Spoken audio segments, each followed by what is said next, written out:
미국의 수영 선수 가운데 플로렌스 체드윅이라는 사람이 있습니다. 오래된 사람인데요. 1951년도에 영국 해협을 왕복으로 헤엄쳐 걷는 그런 최초의 여성인데요.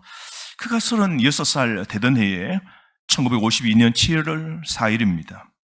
로스앤젤레스에서 멀지 않는 곳에 있는 카타리나 섬에서부터 캘리포니아 해안까지 수영해서 오는 겁니다. 헤엄을 쳐서 여러분 바다에 그렇게 수영한다는 건 여러분 쉽지 않죠. 35km입니다. 우리가 35km를 걸어가도 달려가도 그것도 힘든데 바다에서 거스르는 물결과 차가운 그 물 속에서 여러분 물에 또 공포가 있지 않습니까?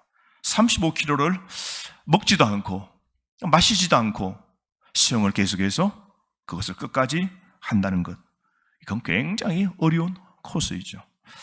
이것이 굉장히 뉴스가 되어서 그 당시 생방송으로 이것이 진행되었습니다. 그러자 미국의 전역에서 그 생방송, 그 관심, 그게 모든 사람이 집중합니다. 도착 시간을 전후해서 수많은 사람들이 캘리포니아 그 도착하는 그 해안가에 많은 사람들이 인산인해를 이루며 기다리고 있습니다. 수영이 15시간 동안 이어지게 되었습니다. 그런데 갑자기 거의 끝무렵 다가오는데 짙은 안개가 가득 이렇게 쫙 밀려오게 됩니다. 안개를 헤치고 막 나가야 됩니다. 수영하면서 고개를 들고 목표를 보고 앞으로 이제 저기다 수평선 넘어 그 지평선이 이제 보이면서 다 왔다. 이제 그때 어쩌면 기력이 다 떨어지지만 다시 한번 결승점이 눈앞에 보이면 힘차게 수영할 수 있지 않습니까? 그런데 갑자기 안개가 짙게 쫙 드리워지게 됩니다. 해안가가 보이지 않습니다. 수영을 해도 지친 그는 너무 힘들어지게 됩니다.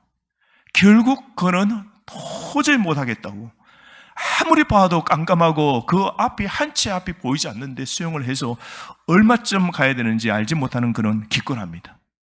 그 사람들을 만나 조금만 더 가면 된다고, 조금만 더 가면 된다. 이런 소리를 얼마나 많이 들었으면 수시간 동안 들었는데 그 말도 이제 용기가 되지 않습니다. 포기하고 옆에 있는 구조선에 오르게 됩니다. 근데 배를 타고 그리고 육지에 딱 도착해 보니 그 배에서 거리가 불과 800m를 두고 포기한 겁니다. 800m였습니다. 너무 아쉬웠죠. 그래서 물속에서 나오자 대기하고 있는 그 기자들과 사람들이 묻습니다. 아니 왜 실패했냐고. 들어보니까 800m에서 바로 눈앞에서 포기했다는데 다 오고 왜 포기했냐고 물었습니다. 그러자 플로렌스 체드윅 여자가 말합니다. 그건요 추위 때문에도 아닙니다. 피곤함 때문에도 아니었습니다. 사실 안개 때문입니다. 더 정확하게 말하면 안개 때문에 해안가 목적지가 보이지 않았기 때문에, 그래서 내가 포기했다는 거죠. 만약에 해안가가 보였다면 나는 결코 포기하지 않았을 겁니다. 그런데는 낙심했기 때문에 포기한 거죠. 보이지 않았기 때문에 그는 기권한 거죠. 해안을 볼 수 없었기 때문에 그는 완주할 수 있다는 믿음을 포기한 겁니다. 그녀의 낙담은 그녀의 눈을 멀게 한 것이죠.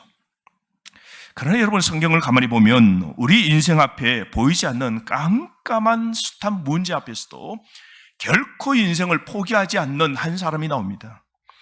짙은 인생의 고난과 어려움과 시험의 숱한 문제가 있음에도 불구하고 절대로 낙심하지 않는 한 사람, 창세기에서 그를 말하는데요, 그의 이름은 요셉입니다.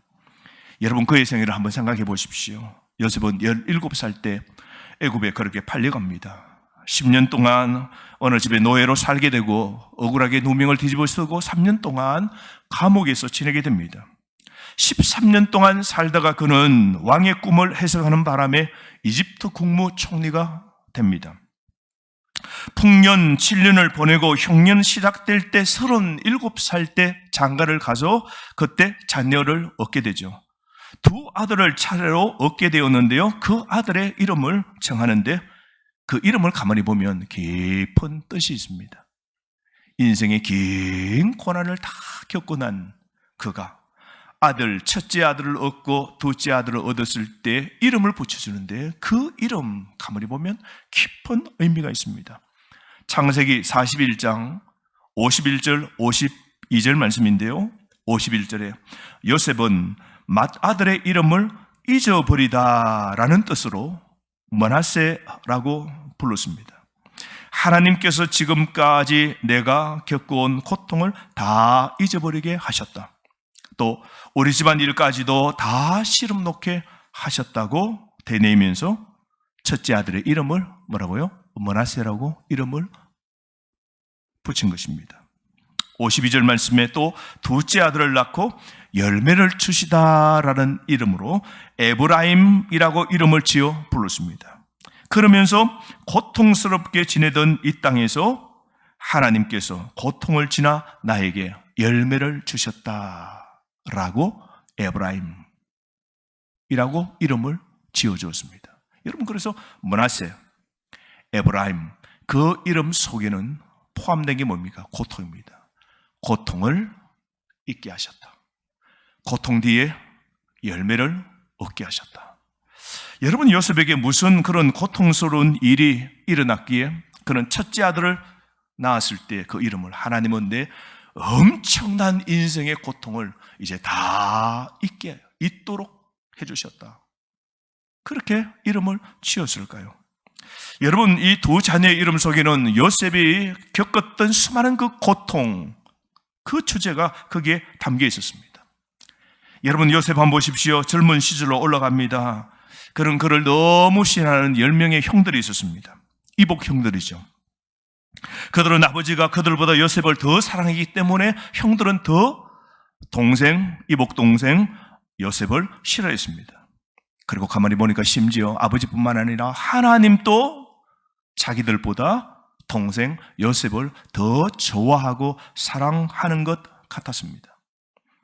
하나님은 언젠가 요셉에게 형들에게 보여주지 아니한 형들과 아버지조차도 이 동생 요셉을 높여준다는 2번씩이나 꿈을 꾸도록 하나님께서 요셉에게 꿈을 꾸게 하시죠. 요셉은 그것도 모르고 그 꿈을 어떻게 해요? 형들에게 이야기하자. 형들은 뭐라고요?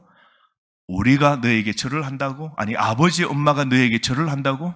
이놈의 자식, 안 되겠다고 마음에 아주 죽일 분을 품게 되죠. 그러다 형들이 어느 날 요셉을 혼자 떼어놓고 구덩이에 던져 죽이려고 합니다. 그때 때마침 이집트로 내려가는 낙타 상인을 만나게 됩니다. 죽일 바에야, 우리 손에 피를 묻힐 바에야 그 동생을 웅덩이에서 끄집어내요. 어떻게 해요? 그 애굽으로 내려가는 상인들에게 팔게 됩니다. 노예로 팔려나가게 되죠. 이집트에 도착해서 어느 집에 노예의 삶을 시작하게 됩니다. 그것이 보디발, 애굽의 친위 대장의 그 바로의 아주 청해받는 장군의 집에 노예로 팔려가게 됩니다. 근데 그 집에서 잘 지내게 되는데요, 보디발의 아내가 여보녀가 그에게 유혹하죠. 동침의 유혹을 제안합니다. 주인의 아내가 이 요셉에게 풍덩 사랑에 빠졌습니다. 그녀가 계속해서 접근하자 어떻게 합니까? 그녀는 마지막에 그가 나를 겁탈했다라고 거짓말해서 그 남편이 결국 요셉을 감옥에 넣게 됩니다. 요셉 인생은 억울함을 뒤집어 쓰고 감옥에 가게 됩니다. 가만히 생각해 보면 그래서 요셉은 약 13년간 애굽에서 종으로 지내게 되는데요, 처음 10년은 남의 집살이 종으로 10년을 보내게 되고, 그리고 그 집 여주인을 통하여 억울한 누명을 뒤집어 쓰고 3년 동안 감옥살이를 하게 됩니다. 가만히 생각하면 그는 더 이상 집으로, 가족으로, 자기의 고국으로 돌아갈 희망이 하나도 없는 겁니다. 온통 고난밖에 없었습니다. 근데 여러분, 가만히 보면 요셉은 13년 동안 남집에서 종살이 할 때나 감옥에 갔을 때에 가만히 보면 잘 나갔습니다. 한번 보십시오. 10년 동안 그 집에 있을 때 그 여보녀, 그 주인의 아내가 자신을 유혹하기 전까지 그 주인이 가만히 보니까 수많은 종들 가운데 가장 성실하고 일을 맡겨놓아도 빈틈없이 일을 하는 그 요셉에게 자신의 집안의 모든 것을 관할하고 맡고 책임지고 그 일을 할 수 있도록 다 맡겼습니다. 종 가운데 최고였죠. 그 집의 집사 가운데 최고였습니다. 잘 나가는 종이었죠. 뿐만 아닙니다. 그는 억울한 누명을 뒤집어쓰고 감옥에 가게 됩니다. 근데 그 감옥 속에서도 3년 동안 요셉이 그 감옥에서도 성실하게 삶을 삽니다. 그랬더니 그 감옥을 지키는 감옥에 있는 그 간수장이 어떻게 말합니까? 그 요셉에게 감옥의 모든 일을 맡기게 됩니다. 편하겠죠, 여러분. 감옥의 죄수들 가운데 지키는 사람이 가장 신임하고 믿을 만한 사람에게 감옥 일을 다 맡기게 됩니다. 한마디로 말하면 요셉은 13년 동안 어디에 있든지 그는 참 잘 나간 사람이었습니다. 창세기 보면 거의 3분의 1이 요셉의 스토리로 집중되어 있는데요. 그가 이 두 아들의 이름을 지을 때까지 고통이라는 말을 한 번도 한 적 없습니다. 요셉이 인생 13년 동안 어렵고 억울한 누명을 뒤집어 쓰고 감옥에 가면서 이제 인생이 끝장난 바닥에 있어도 힘든 어려운 일이 그 인생에 밀려와도 요셉은 한 번도 고통스럽다, 죽겠다, 힘들다, 내 인생은 끝이다라고 말한 적이 없습니다. 마지막에 먼 훗날 두 아들의 이름을 지을 때 하나님은 고통을 잊게 하시고 고통 후에 열매를 주셨다. 그때 고통이라는 단어를 썼지 요셉은 한 번도 인생의 가장 어려운 일이 있어도 결코 낙담하지 않았습니다. 여러분 가만히 생각해 보면 요셉은 왜 낙담과 절망 속에 빠질 수 있는 상황 속에서도 그는 결코 낙심하지 않았을까요? 요셉은 어떻게 낙심에 눈물지 않았을까요? 그 대답은 요셉이 결혼해서 아들을 얻었을 때 두 아들의 이름을 지었죠. 그 아들의 이름을 다시 한번 생각해 볼까요? 한번 찾아봅시다. 창세기 41장 51절 52절 말씀. 창세기 41장 51절 52절 말씀입니다. 여러분 한번 51절 말씀 눈으로 보십시오. 저는 현대어 성경으로 읽도록 하겠습니다. 요셉은 맏아들의 이름을 잊어버리다라는 뜻으로 므낫세라고 지어 불렀다. 하나님께서 지금까지 내가 겪어온 고통을 다 잊어버리게 하셨다. 또 우리 집안 일까지도 다 시름 놓게 하셨다. 그렇게 되뇌이면서 첫 번째 아들의 이름을 므낫세라고 지었다. 52절 말씀. 또 둘째 아들을 낳고 열매를 주시다, 자식을 주시다라는 뜻으로 에브라임이라 이름을 지어 불렀다. 그러면서 고통스럽게 지내던 이 땅에서 하나님께서 내게 자식을 주셨구나 하고 중을 그렸다라고 말합니다. 여러분 그 자식의 이름을 보면 요셉의 신앙을 알 수 있죠. 요셉은 인생의 숱한 고난을 그렇게 겪고 어려움 속에서도 항상 하나님께 초점을 맞추고 삶을 살았음을 알 수 있습니다. 보십시오. 므낫세 이름의 뜻이 뭐라고요? 잊어버리다. 하나님은 나의 고통을 잊게 하셨다. 하나님은 나의 고통, 지금의 고통을 잊게 하실 것이다. 이걸 요셉은 믿고 살았습니다. 그는 형들에게 그렇게 시기 질투를 받고 애굽에 팔려가서 남집에 종살이하고 이제 그 아버지의 얼굴도 보지 못하는 그 슬픔 속에 있고 고향에 돌아가지 못하고 감옥의 문에 닫혀 그 감옥의 문을 자신이 결코 열어서 나올 수 없는 암담한 상황 속에서도 요셉은 어떻게 살았다는 겁니까? 하나님께서 나의 고통을, 이 고통을 언젠가는 다 잊어버리게 하실 것이다. 참 요셉은 이걸 갖고 살았던 겁니다.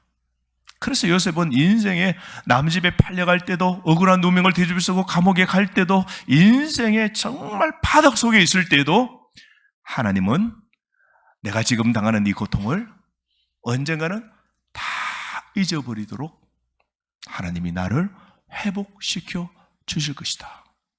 그래서 여러분 결국 보십시오. 하나님께서 그 감옥에서 왕이 아주 몸서리치는 꿈을 꾸게 하시고 그 꿈을 풀자로 결국은 누구요?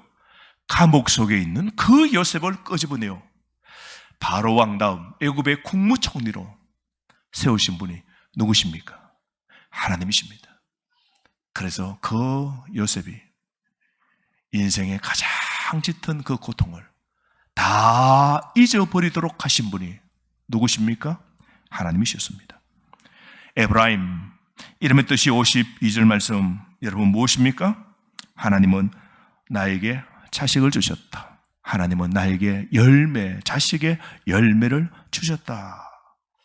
여러분, 에브라임 즉 열매 맺을 인생이 되도록 하실 그 하나님을 야곱은 이 요셉은 늘 믿고 살았다는 겁니다. 요셉은 혼자였고, 요셉은 노예였고, 요셉은 감옥의 죄수였습니다. 하지만 이 요셉은 하나님은 좋은 열매를 맺게 하실 분임을 그런 늘 믿고 살았습니다. 자신에게 열매를 맺게 하실 그 하나님과 좋은 관계를 고난과 시련을 당할 때에도 그는 늘 하나님을 붙잡고 삶을 살았던 겁니다. 요셉은 항상 어떤 일이 있어도 하나님과 늘 연결되고 늘 하나님을 생각하고 늘 믿음 안에 있었기 때문에 애굽에서 종살이 할 때에도 하나님이 요셉과 함께 하신 겁니다. 그래서 여러분 창세기 39장 2절 3절 말씀에 보면요, 주님께서는 요셉과 함께 하셨습니다. 그래서 요셉이 하는 일마다 모두 잘 풀리게 하셨습니다. 요셉은 자기 주인 이집트 사람 보디발의 집에서 살았고, 3절 말씀에 보면 요셉의 주인 보디발은 주께서 요셉과 함께 하셔서 요셉이 하는 일마다 잘 되도록 돌보아 주신다는 것을 알게 되었다라고 말합니다. 그러면서 창세기 39장 마지막에 그의 주인은 여호와께서 그와 함께 계시고 여호와께서 그가 행하는 모든 일이 그의 손에서 성공하게 하신 것을 보았다라고 말합니다. 그래서 종살이 할 때에도 하나님께서 요셉과 함께 하신 겁니다. 뿐만 아닙니다. 감옥에 있을 때에도 여호와께서 요셉과 함께 하셔서 은혜를 베풀어 주었습니다. 창세기 39장 20절 말씀 보십시오. 요셉의 주인은 요셉을 잡아들여 감옥에 가두었다. 요셉이 갇힌 곳은 왕의 제수들을 가두는 감옥이었다. 요셉은 감옥에 갇힌 신세가 되었지만 21절 주께서 요셉과 함께 하셨다. 주께서는 요셉을 돌보시어 요셉이 간수장의 눈에 들도록 하셨다. 23절 간수장은 그의 손에 맡긴 것을 무엇이든지 살펴보지 아니하였으니 이는 여호와께서 요셉과 함께 하심이라. 여호와께서 그를 범사에 형통하게 하셨더라. 여러분 창세기 39장 말씀에 보면 네 번이나 여호와께서 요셉과 함께 하셨다 납니다. 여호와께서 요셉과 함께 하셨다. 창세기 39장에 여러분 4번이나 나옵니다.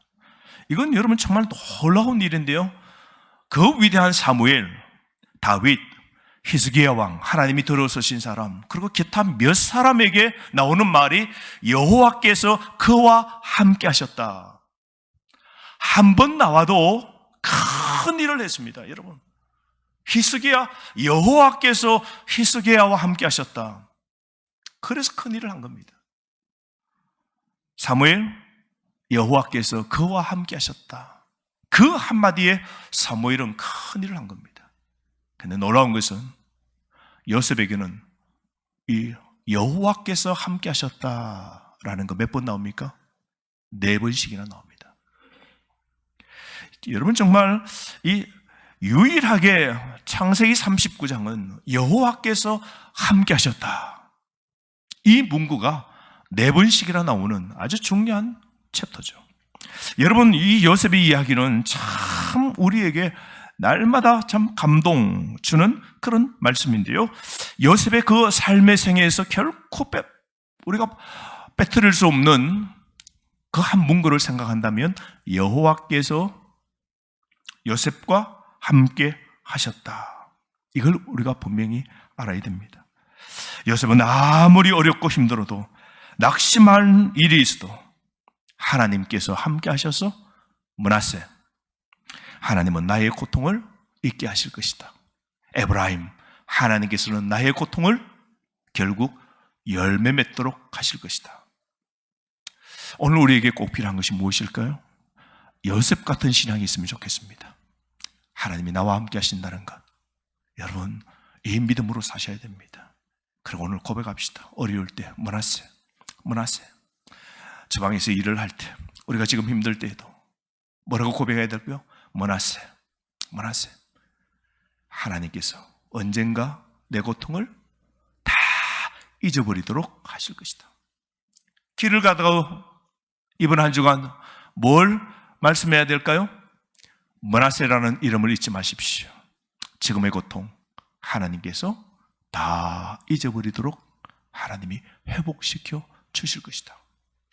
여호와 하나님은 나와 함께 하신다. 두 번째 우리 이름을 잊지 맙시다. 에브라임, 하나님은 지금의 고통 후에 열매 맺게 하실 것이다. 에브라임, 열매 맺게 하신다. 조금만 참자. 조금만 가면 하나님이 이 고난의 보상으로 하나님이 넘치는 열매를 주신다.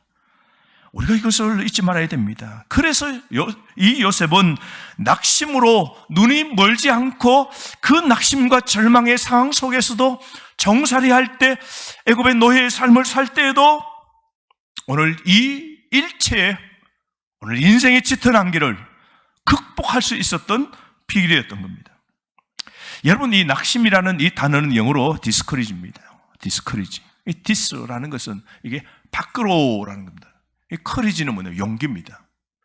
용기 밖으로 나가면 낙심입니다, 여러분. 근데 반대로 인커리지는 뭡니까? 용기를 갖는 것. 커리지, 용기 안에 무엇인가 들어오는 것. 사랑하는 성도는 우리가 세상에 살면 디스커리지, 우리 용기가 밖으로 그냥 빠져나가는 경우가 있잖아요. 우리 성도 가운데 갑자기 의사가 뭔가 문제 있다 해서 그래서 치료받고 계시는 분들 계세요. 질병이 오면 우리 마음속에 어떻게 돼요? 용기가, 희망이 빠져나갑니다. 그때 우리가 뭘 갖게 됩니까? 디스커리지, 낙심이 오게 되죠. 여러분, 우리 인생에 이 용기, 희망이 빠져나가게 하는 건 많잖아요. 부부 관계가 이게 잘 풀리지 않고 늘 싸움하고 막 다툼이 있으면 어떡해요? 살아갈 의욕이 빠져나갑니다. 부모와 자식이 그냥 막 대화가 단절되고 막 보기 싫다고 안 보고 막 관계가 끊어버리면 여러분 디스커리지, 낙심이 옵니다. 가정에 경제적인 문제가 있어 보십시오. 여러분, 돈이 필요한데 돈이 없고 다음 달에 지금 무슨 공과금 내야 되는데 돈이 없고 하면 어떻게 해요? 우리 용기가 그냥 싹 살 용기가, 희망이 빠져나갑니다. 그렇지 않습니까? 그런데 이 요셉 보십시오. 인커리지, 용기를 안으로 넣습니다. 그런데 이 성경에 보면 용기가 다시 생기는 것, 절망 속에서도 그 용기를 갖고 살았던 그 요셉의 삶 보십시오. 그 요셉이 도저히 용기와 희망을 품을 수 없을 때에도 그 용기가, 그 속에 희망이 그 속에 있었던 이유가 무엇입니까? 하나님이었습니다. 하나님이 함께 하신다는 것, 그 하나님이 내 안으로 들어와 있는 사람은, 하나님을 믿는 사람은, 하나님이 내 속에 오늘 들어온 사람은 말씀이 들어오고 하나님의 은혜가 들어오고 하나님의 붙잡으심, 그 속에 있는 사람은 이런 낙심하지 않습니다. 요셉처럼 하나님으로부터 용기를 얻게 되는 겁니다. 요셉은 자신의 힘을 어디서 얻었습니까? 하나님을 바라봄으로, 하나님을 바라봅니다. 여러분, 지난 한 주간 무엇 때문에 어려웠습니까? 하나님 바라보셨습니까?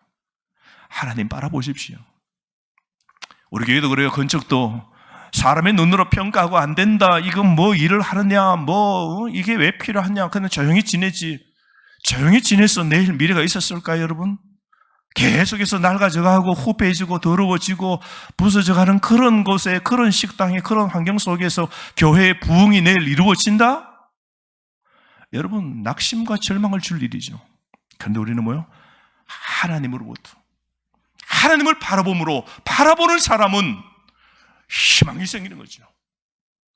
할 수 있다. 하나님이 우리를 통해서 일하신다. 이런 사람은 낙심 상황 속에서도 하나님의 일을 이루는 사람이죠. 기뻐할 일이죠. 즐거워할 일이죠. 좋게 되어질 일이죠. 감사할 일이죠. 격려할 일이죠. 그래서 믿음에 있는 사람은 말이 다른 거예요, 여러분. 너무 수고한다고, 너무 열심히 낸다고, 이 큰 일 기도하겠다고, 잘해보라고, 나도 할 수 없는 일들을 여러분 세대들이 한다고 용기를 가지라고. 나도 해봤지만 너무 힘든 일인데 하나님이 도와주시면 될 거라고, 교회의 역사는 그렇게 이루어진다고, 절대로 낙심하지 말라고, 하나님만 바라보면 교회의 일은 된다고, 교회는 주님을 바라본다고, 사람의 숫자나 물질이나 돈을 보지 않고 주님만 바라보면 된다고 용기를 가지라고. 우리는 죽어가고 암으로 걸리고 질병 가운데 있고 삶에 문제가 있는 사람에게 찾아가서 돈이 없냐고, 어느게 돈도 없는 게 뭐 이런 거 하냐고, 그 암 질병 갖고 낫기를 바랐냐고, 우리가 그런 말 합니까? 희망을 가지라고. 하나님을 바라보면 하나님으로부터 우리 속에 인크리지, 용기가, 희망이 우리 안으로 들어올 때 우리는 사흘 소망이 생기는 거죠. 그래서 우리가 질병과 어려움과 문제 있는 성도들에게도 우리가 권면의 말씀이 뭡니까? 하나님이 함께 하시면, 하나님이 너 낙심한 그 마음속으로 들어가시면, 하나님을 바라보면, 요셉처럼 절망 가운데서도 하나님을 바라보면 13년 동안 가장 절망 속에 인생 고국으로 들어가 부모를 볼 수 없고 어떤 일도 할 수 없는 상황이었지 않습니까? 요셉의 편 드는 사람이 누가 있었습니까? 유혹하는 여자는 그 앞에 있어서 억울한 누명을 뒤집어쓰고, 이게 성추행범으로 오늘 감옥에 간 그 인생은 다 끝난 것 아닙니까? 감옥의 문을 열고 나올 수 있는, 감옥의 뒤에 크게 다 갇혀 있는 거 누가 끄집어내어 줍니까? 그런데 누굴 믿습니까? 하나님을 믿습니다. 하나님이 감옥 속에, 이 절망 속에도 나와 함께 하신다. 하나님은 내 사정 아신다. 하나님은 언젠가는 어떻게 해요? 내 이 고난을 다 잊도록 회복시켜 주실 것이라고. 문하세요. 하나님은 내 이 모든 고통의 결국은 열매를 하나님이 주실 것이라고. 에브라임. 그래서 하나님은 결국 13년 후에 꿈을 풀고 그 믿음 고백대로 하나님이 바닥에서 정상을 세워놓는 거 보십시오. 여러분, 교회 역사는 그렇게 되는 겁니다. 교회 역사는 이런 믿음을 갖지 않는 사람이 교회 역사의 부흥을 일으킨 사람이 없어요. 모두 그런 사람은 낙심이요, 절망이요, 부정적이요, 그래서 악한 누르기를 그러죠. 그러나 선한 누르기의 사람은 긍정적이고 희망이고 하나님 앞에서 다음 시대를 위해서 할 수 있다고, 능력 주시는 자리에서 할 수 있다고, 우리가 하나님 믿고 기도하고 우리가 마음을 좀 보태고 자신이 할 수 있는 일 가운데 하나님을 위하여서 그렇게 물질로도 헌신하고 하면 하나님이 놀라운 역사를 이루어 주신다고. 하나님의 일에는 기적이 있다고. 하나님의 일을 열심히 내면 놀라운 역사가 일어난다고. 우리에게도 어떤 분이 교회 건축에 관해서 열심을 내는데요, 이번에 그 고백을 하더라고. 목사님, 참 신기해요.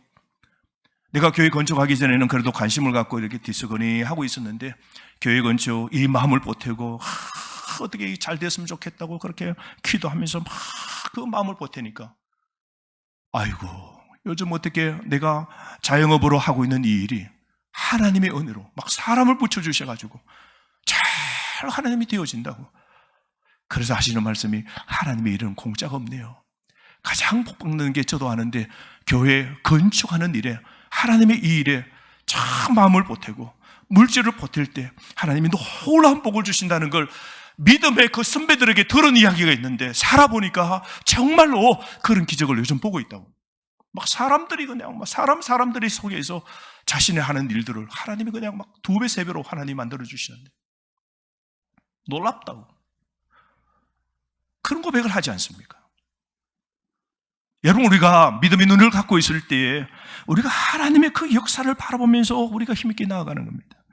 그래서 히브리서 말씀에 그 히브리서 속에 모세가 한 말을 인용하는데요, 그 모세가 한 말이 뭐냐면 신명기 31장 8절입니다. 모세가 여호수아에게 말합니다.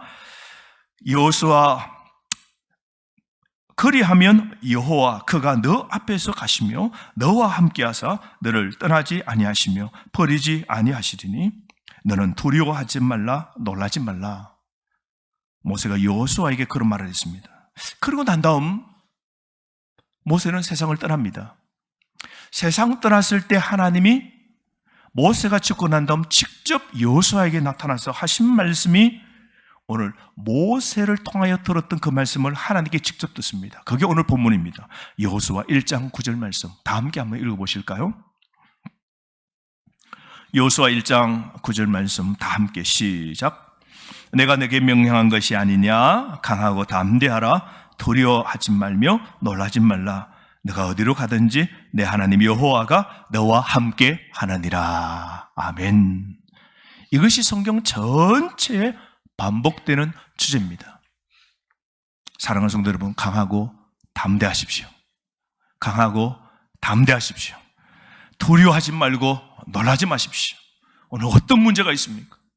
어떤 오늘 감옥에 갇혀 있습니까? 어떤 인생에 오늘 자유와 평안 그 기쁨이 다 빼앗겼습니까? 여러분, 어쩌면 마귀의 종살이처럼 그렇게 살고 있습니까? 그러나 여러분, 두려워하지 말고 놀라지 마십시오. 강하고 담대하십시오. 여러분이 어디에 가든지 무엇을 하든지 여호와 하나님이 여러분과 함께 하십니다. 하나님은 결코 믿음의 사람을 떠나지 않습니다. 버리지 아니하신다고 약속하신 이 말씀을 믿을 때 우리가 오늘 용기를 다시 가질 수 있는 겁니다.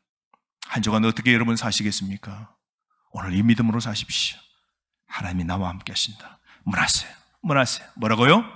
하나님이 내 고통을 다 잊어버리도록 하나님이 보상해 주신다고. 에브라임, 하나님이 내 고통에 훗날 열매를 주실 것이라고. 그래서 있게 하실 문하세, 열매 주실 에브라임, 이 두 단어를 붙잡고 여러분 믿음으로 살아가시기를 주의 이름으로 축복합니다. 우리가 주신 말씀 가지고 이 시간 기도하겠습니다. 하나님, 오늘 또 낙심과 절망, 오늘 힘든 일,